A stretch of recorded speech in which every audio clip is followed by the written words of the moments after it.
はい、皆さんこんにちは。今日もとんぼさんの Easy Going TV へようこそ。今日は姫路城を後にして諸佐山円行寺に行きたいと思います。それではレッツスタート。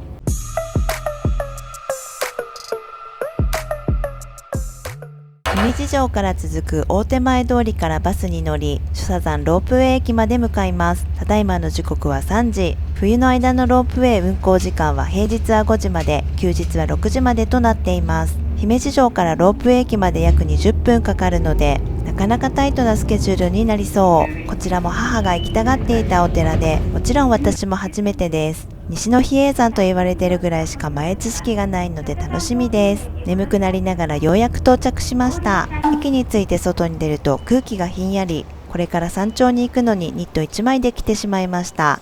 風も強くてますます寒いよ。どうやらロープウェイは15分ごとに動いているようなのですぐに乗れるでしょう。がしかしこの日は強風で30分ごとにしか運行せず、3時半発のロープウェイにギリギリ乗ることができました。大人料金往復1000円、片道600円、子供往復500円、片道300円でした。皆様改めましてこんにちは。本日はようこそ諸社山ロープウェイお越しくださいまして誠にありがとうございます。今日は朝から姫路市強風注意報が発令されておりまして、大変強い風が吹いております。ゴンドラも揺れやすくなっておりますので、通常よりもスピードを落としての運行となっております。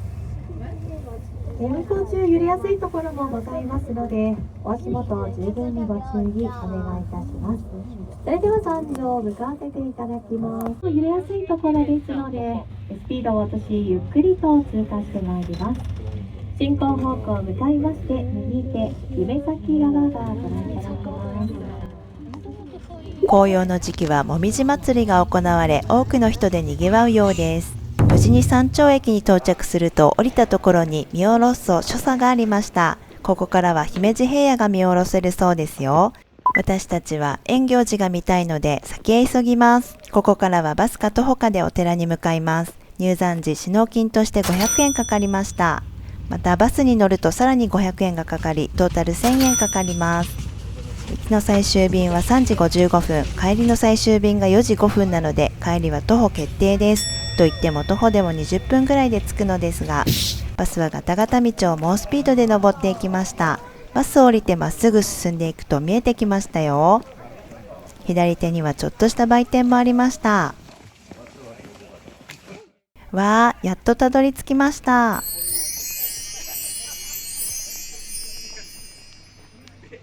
圧巻ですね。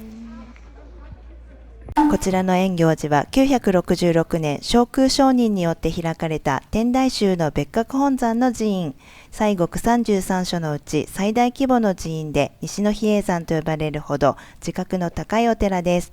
数十の歴史的建造物、記念碑、墓地、本堂と6つの塔頭は31ヘクタールを超える地域に存在しています。この全体を円行寺というんだそう。その中心にあるのがマニ殿です。その奥には3つの堂といって大講堂、直堂、上講堂があり、ちょうどこの時期は隈研吾が作ったパビリオンがありました。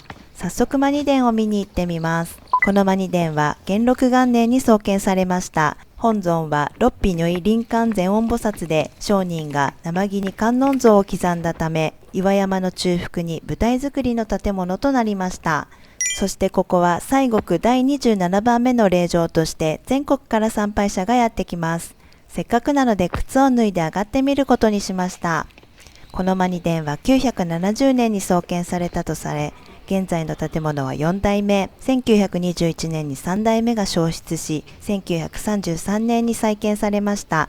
2017年に県の重要有形文化財に指定され、昨年国の重要文化財に指定されました。構造は京都の清水寺と同じ掛造りで舞台がせり出しています。部材には中世の寺社建築と西洋調の衣装が融合しています。こちらにはびんずる尊者が祀られていました。撫でると除病の功徳があるとされ、撫で仏として親しまれているそう。不気味ないでたちなので、そんなご利益があるとは知りませんでした。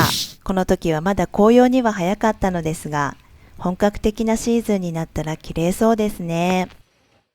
何殿を後にして3つの堂を見に行くことにしました。途中小さなお地蔵さんがたくさん並んでいました。こちらの塔頭は瑞光院と言われ、観音校の宿院も兼ねていたそう。紅葉のシーズンには古びた土塀ともよくあって、抜群の美しさを見せてくれるそうですよ。しばらく坂を登っていくと現れてきました。こちらは2003年に公開されたトム・クルーズと渡辺謙主演のラストサムライのロケ地で有名になった3つの堂です。この大講堂は名前の通り講義の場所であり、円行寺の中で最も重要な建物の一つと考えられています。大講堂の向かいには上行堂、こちらでラストサムライの撮影があったようですね。その奥に地堂があり、2階には地宝が展示されています。また1階では写経も体験できるそうです。それぞれ近くで見るとより迫力がありますね。中央に隈研吾さんのパビリオンがありました。観光客も2組だけでとても落ち着きました。上行堂を横目に下っていくことに日も陰ってきてさらに空気もひんやりしてきました。時刻は4時半、5時のロープウェイに間に合うように先へ急ぎます。下っている途中、大仏様も発見しました。そんなに大きくはありませんが、存在感がありました。ワニ殿まで戻り、ロープウェイの駅へ向かう道にやってきました。大きく案内が出ているので、迷うことはなさそうですね。さらに進んでいくと門が見えてきました。円行寺の正門、仁王門でした。途中展望所があり、景色を見渡すことができます。歩くことに10分、無事にロープウェイに乗ることができました。ロープウェイで下山後、バスに乗って姫路駅まで戻ってきました。これから神戸の宿泊先に向かいます。振り返ってみると姫路城は青くライトアップされていました。順調に神戸元町駅まで到着し、ホテルにチェックイン。夕ご飯は事前に予約していた銀シャリダイニング門目にやってきました。まずは旅の疲れを癒すべくビールとハイボールで乾杯。ランチぶりのアルコールで幸せそう。突き出しが出てきました。今日のおすすめメニューはこんな感じです。母は魚介系、私はお肉系が食べたかったので、こちらの門目さんは両方充実していて選ぶのに迷っちゃいます。そしてこちらの自慢のメニューが七輪焼きです。全国からよりすぐりの食材が揃っています。和食には日本酒でしょということで、お次は日本酒をいただくことにしました。お料理に合わせて店員さんに日本酒を選んでいただきました。こちらには兵庫県産の日本酒が勢ぞろい。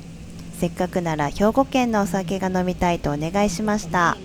本当に種類が豊富なので、日本酒が好きな方、ぜひ行ってみてください。お値段も良心的じゃないですか？まずは山梨酒造の隠し酒仙菜をいただきました。お刺身に合うそうですよ。どんなお味か楽しみです。早速母が食べたかったお刺身が来ました。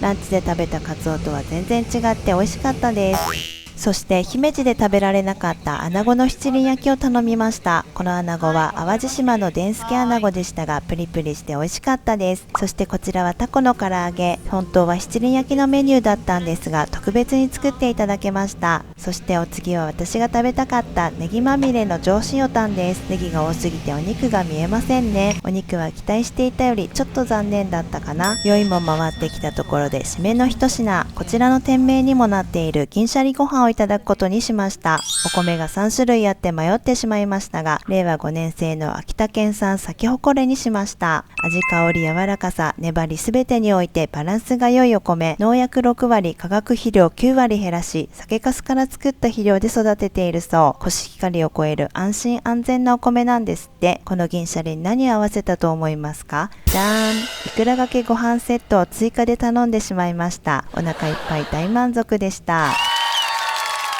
これから姫路に行くよっていう方の参考になったら嬉しいです。というわけで今日のとんぼさんの Easy Going TV は以上です。面白かったよっていう方はグッドボタンとチャンネル登録、そしてコメントもよろしくお願いします。それでは次回の動画まで。バイバーイ。